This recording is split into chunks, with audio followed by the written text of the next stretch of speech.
It's Muthusundaram again, Session 10, Business Incubation, Managing the Incubator, Part 2. As usual, take 30 seconds to jot down what would you like to achieve at the end of this session.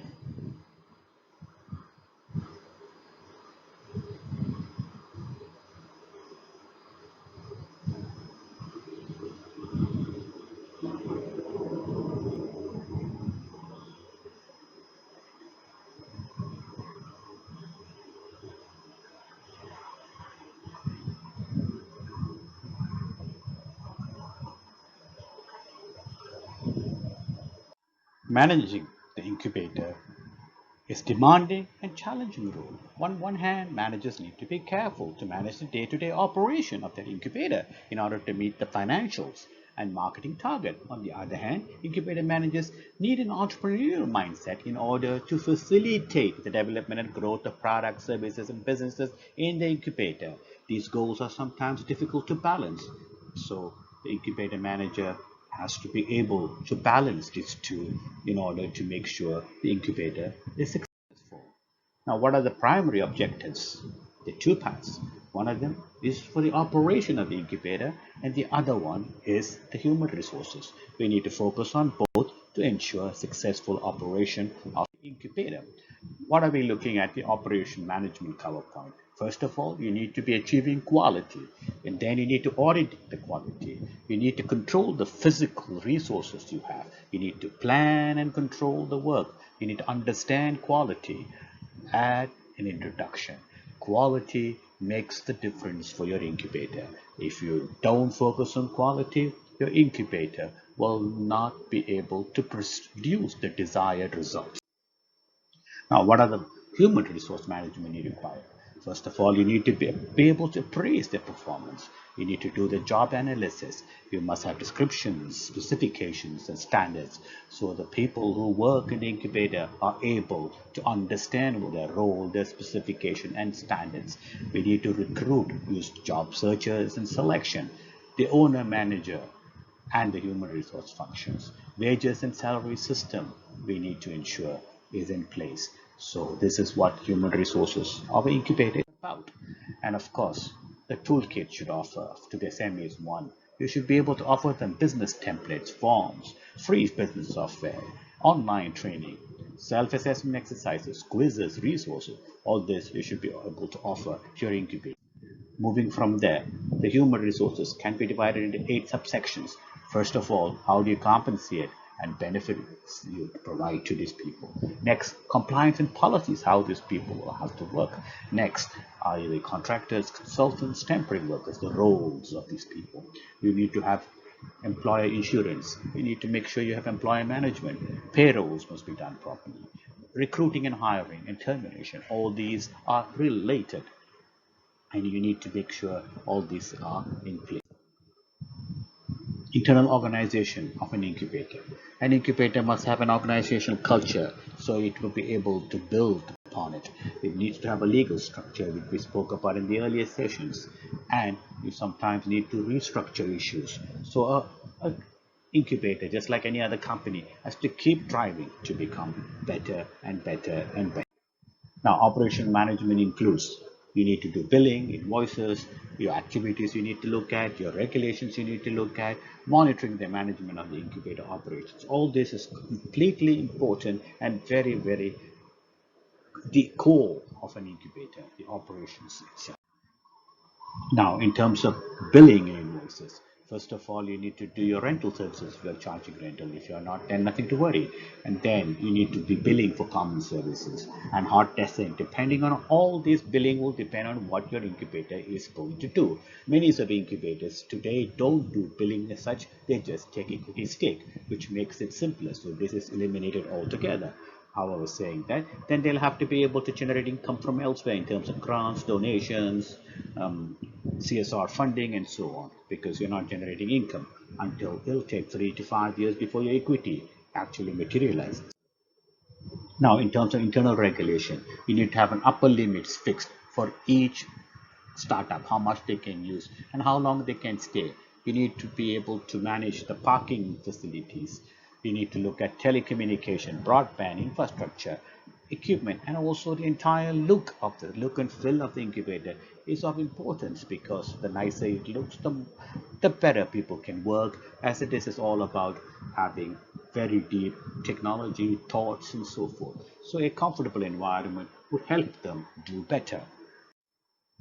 Now, management's performance criteria should be on the cost effectiveness. Are they able to run it at a very a cost effective manner? They need to have customer satisfaction. They need to be able to create jobs, and they need to be able to ensure the companies within the organizations are growing, and the graduation rate has to keep going up as over time.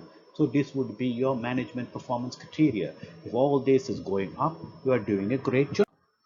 And then how do you get your human resource into the incubator? You gather the required skills, then you staff the incubator and you retain them, and then staff related issues has to be dealt in order for you to retain these staff. So it's important, and it's very crucial to make sure the staff don't turn around too fast, which because this will help you in terms of you don't have to keep training new staff. Now, what are the key skill sets you need? You need people who are able to do administration. This would include financial, legal, HR, and IT. Facility management is also required. You need to take care of infrastructure like ICT or equipment and so on. You need to be able to do quality business development services for your client. Quality of the office and infrastructure has to be maintained. Marketing has to be taken care of. Stakeholder management and public relations has to be done. Planning, reporting, monitoring, evaluation of all sorts of things happening in the incubator. So your incubator staff will require all these skills. How do you do this? First of all, you get them into training programs to improve their skill sets. Then establish a career plan where jobs and salaries are looked at. Establish initiate incentives and benefits in order for people to continue staying. Make sure there's internal communication programs so people and training program should aim to first of all compile with requirements of the employees so they be able to do better and better and better, and also comply with what the manager needs to require to update the skills and knowledge of their staff. So the manager needs to know how he will upgrade these people. Compile with the requirement of the directors of the incubator to collaborate with all employees in achievement of new goals. Finally, to assist in capacity building in specific areas for existing professionals or for new professionals who are joining the incubator. So the whole point of the training program is to make the staff better. And how do you make the staff better? The incubator manager, directors should know what skill sets they require. So these are some of the important factors we need to look at. Now, initial training should involve desk research, for example. You should study online incubator managing training program, study tours, shadowing with someone else to learn. Incubator management training programs are constantly run by major networks. You could attend, participate in training events, conferences, so you meet others and learn. Specialize in training areas for core competency, such as business plans, sometimes maybe technology and so forth. Finances are very weak in most startups and incubator managers, so this is something which we need to look at. Now, generally career plans aim to foster better use of personal resources, support the staff's personal development, and also avoid staff dissatisfaction. All this requires lots and lots of inputs from the staff and also from the management. So very important for us to make sure this is taken care of well. Now, benefit packages aim to maintain the employee satisfaction and motivation. So which means if they are motivated, they are satisfied, they would not leave. So help to improve the performance of employees by working with them. However, saying this, you cannot be constantly making the same errors. So employees who keep on making the same errors and are not unwilling to change, because incubation is a different ball game altogether. It's not like working in a multinational or an organization. Things are very dynamic in incubator. There is no set pattern how tomorrow would be. So we need to be able to adapt to the changes. A willingness to do different things at different times is important and is very crucial. Now, required qualification, knowledge, and experience. It's helpful to have a degree in business. Of course, it's also very helpful to have a degree in technology, so you understand technology or whatever area the incubator is dealing with. The area is dealing with agriculture, then it's good for the incubator to have agriculture, people from biotech, people from medtech, depending on what they're trying to do. Also, it's important that all these people are entrepreneurial because we are working in an entrepreneurial environment. So entrepreneurial experience in having successfully started or running a business. So many incubators today are hiring entrepreneurs to be CEOs of these incubators, so they will be able to partake within the startup and part knowledge they have gained. At least 10 years of middle to senior management experience in a small, medium, or large organization would be the other requirement. Strategic management, including demonstration of sustaining responsibility. How do you strategize? How do you implement? All this is important. Then you need to have human resource planning, financial planning, operational planning. You should have proven leadership and liability. Sorry, not liability, ability to motivate and lead a team and, and entrust them with work.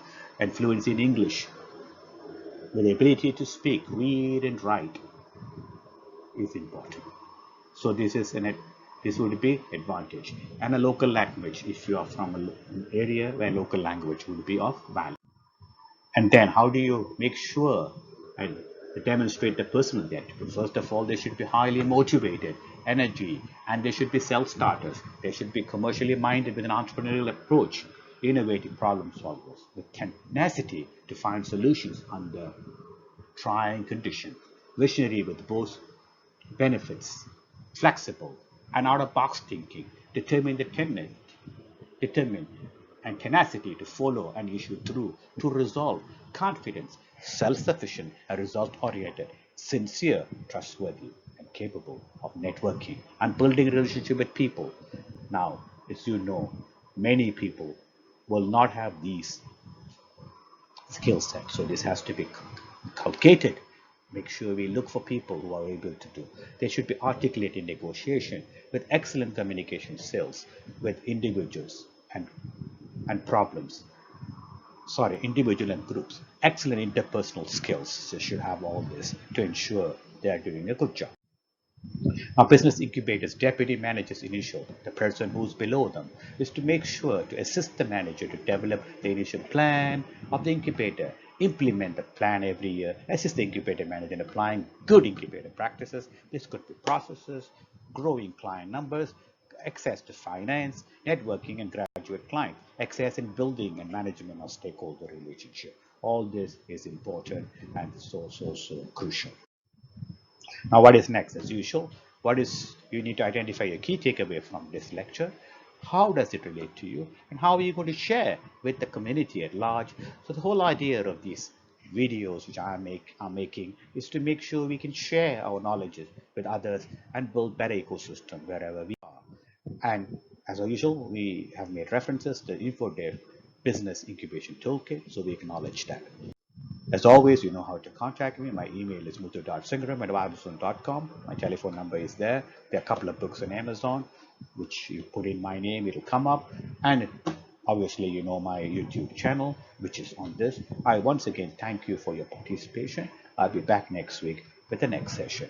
I hope today you're enjoying these sessions and are learning something out of them. And if you like to make comments, contribute, please drop me a mail. I'll be happy to hear from you. Once again, thank you very much.